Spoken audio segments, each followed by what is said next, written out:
Sicily, 1347. Life was good in Messina. The harbor bustled with trade. Children laughed in the streets. Church bells called for morning prayers. No one knew that within 72 hours, half the city would be dead. When those 12 ships limped into harbor, workers rushed to greet them. They called out. No reply. They threw ropes. No hands reached out. So the harbor master, Giuseppe, climbed aboard. The deck was slick. Not with seawater, but with something darker. He found the first sailor slumped over rope. A swelling under his arm, black as midnight, split open like rotten fruit. Giuseppe stumbled back. He had seen war. He had seen disease. But nothing like this. 11 more bodies. All the same marks. He gave the order, burn the ships. But it was already too late. The real killers had already gone ashore. That night, a dock worker named Marco went home. Feverish. Exhausted. By morning, he was delirious. By noon, the swellings had appeared. By sunset, he was gone. But the plague wasn't finished. It took his wife the next day. His children, the day after. Within a week, their home was empty. At first, people whispered, bad luck. Accursed family. But then the reports spread. 5 dead on Harbor Street. 12 in the marketplace. An entire monastery, silent. Messina's physician, Dr. Giovanni, examined the victims. He had seen plagues before. But this was different. Victims burned with impossible fevers. Swelling swelled until they split skin. The smell was unbearable. In his journal, he wrote, "It is as if hell itself has opened beneath our city." He would not live long enough to see how right he was. Because hell had only just begun. By November, Messina was a city of ghosts. But the plague had already moved on. It had bigger plans. The plague followed the same roads humans traveled. Trade routes. Shipping lanes. Pilgrimage paths.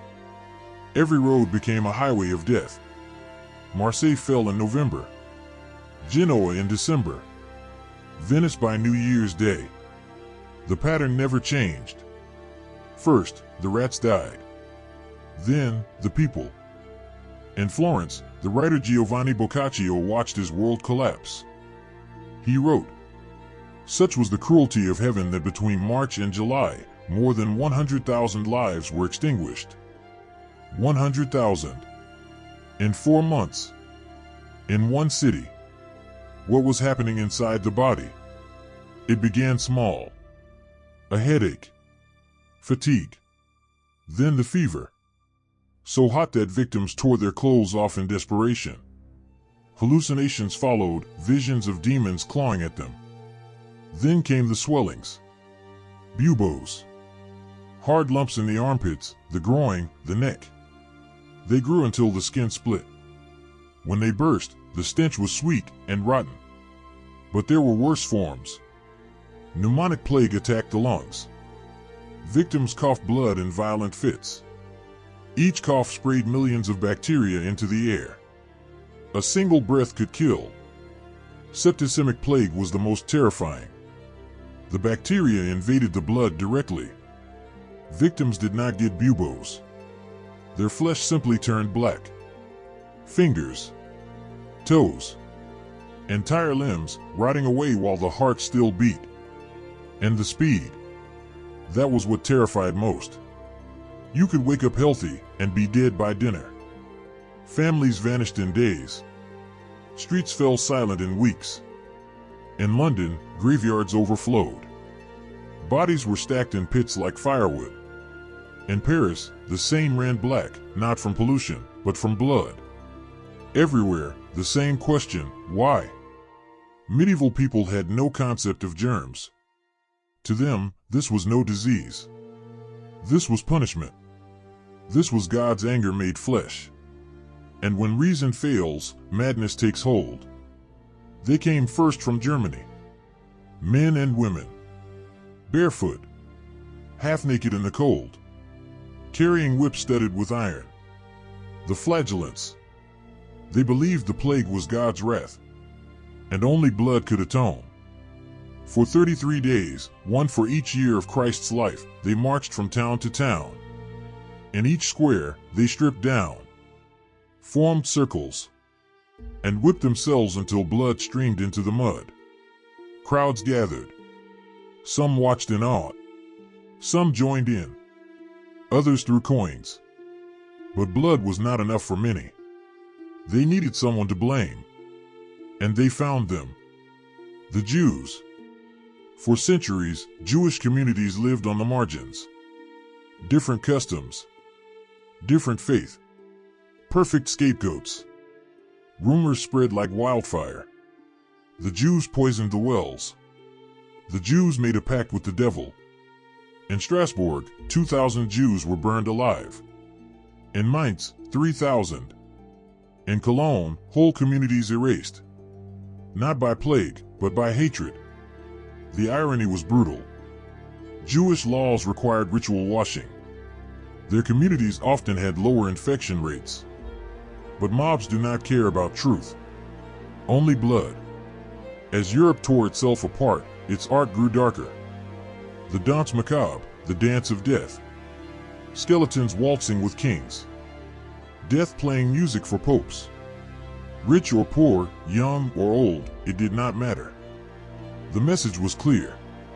No one escapes death. Not even you. Children grew up surrounded by corpses. For them, death was not terrifying. It was normal. An entire generation raised in hell. And it showed. By 1350, Europe was unrecognizable. Half empty. Haunted. But for those who survived, everything had changed. Before the plague, Europe ran on one rule. The strong ruled the weak. Peasants worked the fields for scraps.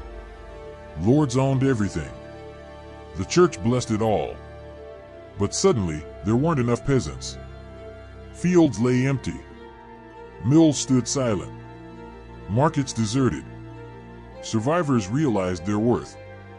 Labor had value.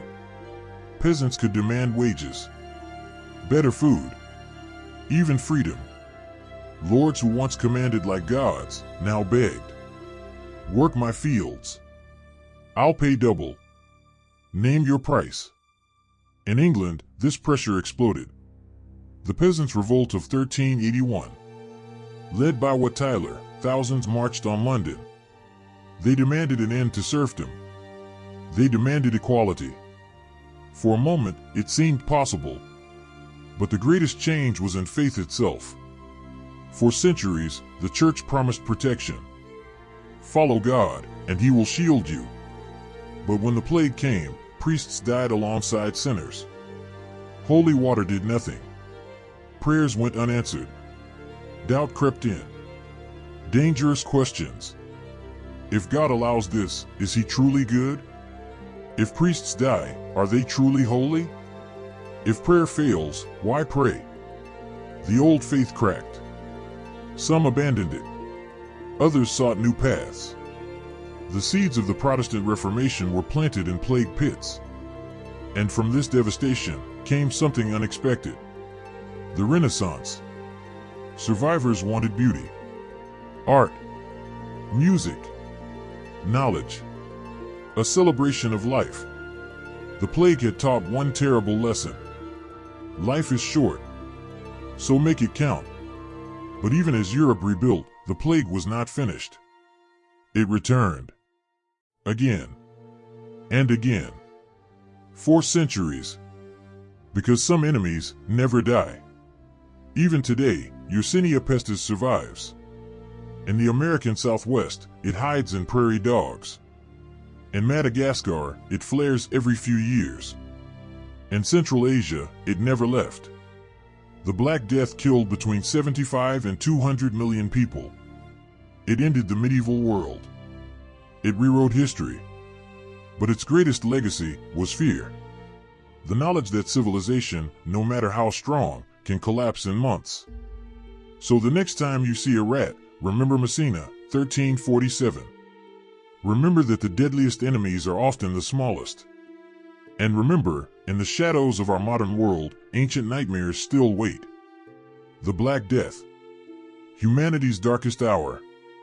When hell walked the earth and almost won. But we are still here. Still fighting. Still surviving. And that is the true victory.